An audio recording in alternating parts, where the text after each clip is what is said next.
नमस्कार, स्वागत है आपका क्यू वाइव नेटवर्क पर। मैं हूं नीलू व्यास और हमारा खास कार्यक्रम एंगल 360 में आपका स्वागत है।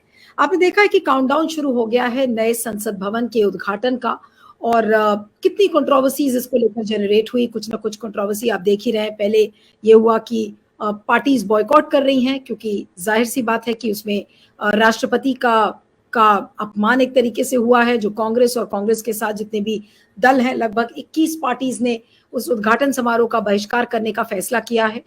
अब बीजेपी का ये कहना है कि ये एक देश के गौरव की बात है और बीजेपी के साथ लगभग ये बताया जा रहा है कि करीब 29 पार्टीज हैं ऐसी जिनका समर्थन नए संसद भवन के उद्घाटन को लेकर है। उनका नाम भी आपको बता देते हैं, जैसे बीजेडी है, वाईएसआरसीपी है, जगनमोहन रेड्डी की पार्टी, शिरोमणि अकाली दल, टीडीपी यानी कि तेलुगु देशम, शिवसेना जो एकनाथ शिंदे का फैक्शन है, एआईएडीएमके। लेकिन इसके साथ साथ कई ऐसे दल हैं छोटे छोटे जिनकी की पार्लियामेंट में हार्डली कोई प्रेजेंस है। अब आपको कुछ नाम आपको गिनाना चाहती हूँ, जैसे national people's party, national democratic progressive party, Sikkim Krantikari Morcha, Mizo national front, Jannayak Janta party जो कि दुष्यंत चौटाला की पार्टी है, all Jharkhand students union, Rashtriya Lok Janshakti party, Republican party of India, Apna Dal S, Tamil Maanila Congress, BSP और बोडो पीपल्स पार्टी। यानी कि कुछ ऐसे दल हैं जिनका आप उंगलियों पर गिनेंगे तब आपको शायद मिलेगा कि इनकी कितनी प्रेजेंस है।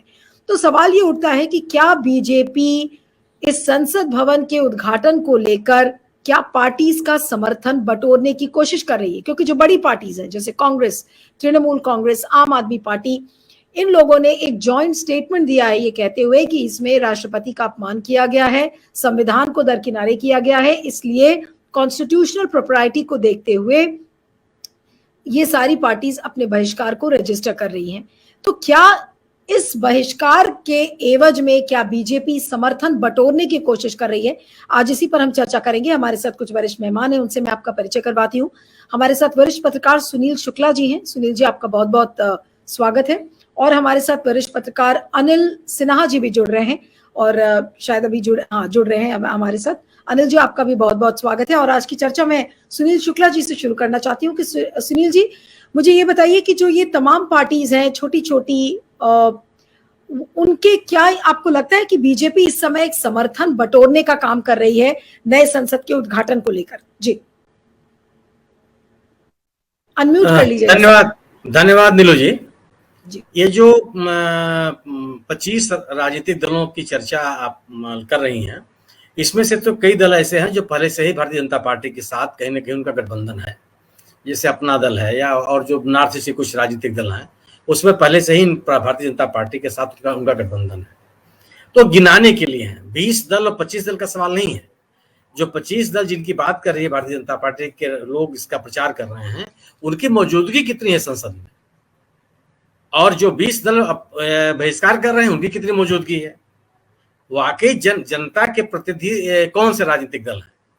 वह दल जिनके लोकसभा संसद के दोनों सदनों में मौजूद हैं, या वो दल जिनका केवल नाम ही नाम है, या जो सत्तारूढ़ दल के साथ पहले से ही जुड़े हुए हैं? सवाल ये नहीं है। सवाल है कि अगर 20 दल हैं तो उनकी संख्या बहुत ज्यादा है। इनकी संख्या 70, 75, 80 के आसपास बनती है जिनके समर्थन की बात कही जा रही है। समर्थन करने के लिए तो बहुजन समाज पार्टी ने भी समर्थन किया और ये बहिष्कार का विरोध किया, लेकिन मायावती जी ने कहा कि मैं शामिल नहीं होंगी अपनी व्यस्तताओं की वजह से। अगर संसद भवन का उद्घाटन इतना ही महत्वपूर्ण है, उनकी निगाह में बहिष्कार, भारतीय राजनीतिक दलों द्वारा बहिष्कार इतना ही निंदनीय है, तो उनको शामिल होने में क्या दिक्कत हो रही है? लेकिन वो शामिल नहीं होना चाहते। ऐसे ही दल हैं जो समर्थन कर रहे हैं, लेकिन मैंने उनके पास शामिल होने के लिए उनके राजनीतिक संगठन के लोग भले उपस्थित हो जाएं, क्योंकि संसद में तो उनके जाने का मतलब ही नहीं है। महत्वपूर्ण यह है कि जो देश के जनता के बड़े भाग के प्रतिनिधि हैं, उन राजनीतिक दलों ने विरोध किया है और उनका विरोध माने इसलिए रखता है कि संसद केवल सरकार की नहीं होती है, संसद विपक्ष की भी होती है।